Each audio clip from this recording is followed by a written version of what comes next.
ಒಂದು ಪೂಜನೀಯ ಶ್ರೇಷ್ಠ ಹಿರಿಯ ಆತ್ಮ ನಮ್ಮಿಂದ ದೂರ ಆಗಿದೆ ಇವತ್ತು. ಭೈರಪ್ಪನವರು ಕನ್ನಡ ಸಾಹಿತ್ಯ ಲೋಕದ ಮೇರು ಪರ್ವತ.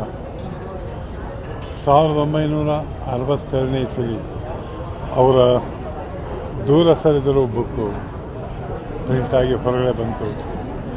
ಆವಾಗ ನಾವೆಲ್ಲ ಬಸವನಗುಡಿ ನ್ಯಾಷನಲ್ ಕಾಲೇಜ್ ಅಲ್ಲಿಯ ನನ್ನ ಗೆಳತಿ ಕಮಲಾ ಅನ್ನೋ ಒಬ್ಬರು ಹೆಂಗರು ದೂರ ಸರಿದರು ಬುಕ್ ಓದು ತುಂಬ ಚೆನ್ನಾಗಿದೆ ಅಂತ ಕೊಟ್ಟರು. ನಿರ್ಭೀತ, ನಿಷ್ಪಕ್ಷಪಾತ, ವಿಶ್ವಾಸಾರ್ಹ ಸುದ್ದಿಗಳಿಗೆ ಮತ್ತೊಂದು ಹೆಸರಾಗಿರೋ ನ್ಯೂಸ್18 ಕನ್ನಡ ಈಗ ಆಪ್ನಲ್ಲೂ ಲಭ್ಯ ಇದೆ. ದಯವಿಟ್ಟು ಇಲ್ಲಿರೋ QR ಕೋಡ್ ಅನ್ನು ಸ್ಕ್ಯಾನ್ ಮಾಡಿಕೊಂಡು ಆಪ್ ಡೌನ್ಲೋಡ್ ಮಾಡೋದಕ್ಕೆ ಮರಿಬೇಡಿ. ನಿಮ್ಮ ಬೆಂಬಲ ಹೀಗೆ ಸದಾ ನಮ್ಮೊಂದಿಗಿರಲಿ. ಧನ್ಯವಾದ. ದೂರ ಸರಿದರು ಓದಿ ಭೈರಪ್ಪನವರಿಗೆ ಹತ್ತಿರ ಆದ ಅಲ್ಲಿಂದ ಇಲ್ಲಿವರೆಗೂ ಅವ್ರನ್ನ ಭೇಟಿ ಆಗ್ತಾನೆ ಇದ್ದೆ, ಮಾತಾಡ್ತಾನೆ ಇದ್ದೆ.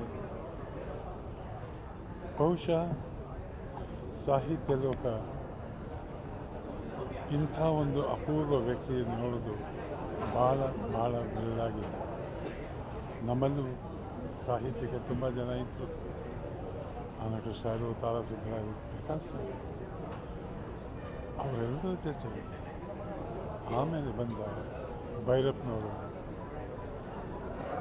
ಎಂಥ ಲೇಖನ, ಜೀವನ ಅವರು ಅರ್ಥ ಮಾಡಿಕೊಂಡ ರೀತಿ, ಅಲ್ಲಿಯ ಒಂದು ವಸ್ತು, ಕಥಾವಸ್ತು ಏನು ಅವರು ಆಯ್ಕೋತಾ ಇದ್ದರು ಅದರಲ್ಲಿ ಭಾಳ ಆಳಕ್ಕೆ ಇಳಿದು ಆಮೇಲೆ ಪುಸ್ತಕ ಬರೀತಾಯಿದ್ರು.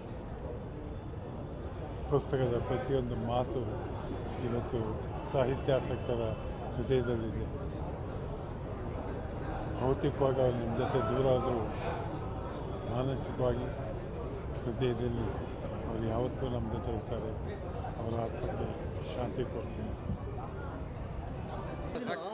ಹೋಯ್ತು, ಆಟ ಬಂದಾಯಿತು.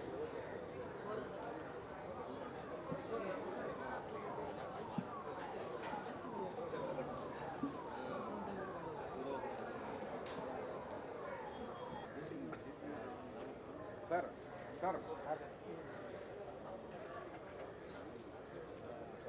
ಸರ್ ನೀವೆಂತ ಆ ಕಡೆ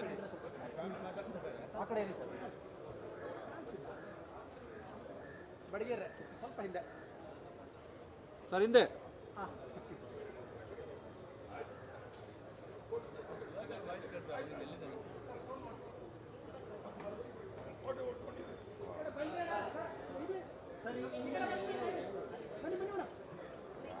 ಎಲ್ಲ ಸೇರಿ ಎದುರಿಸ್ಬಿಡ್ರಲ್ಲ ಅವ್ರನ್ನ.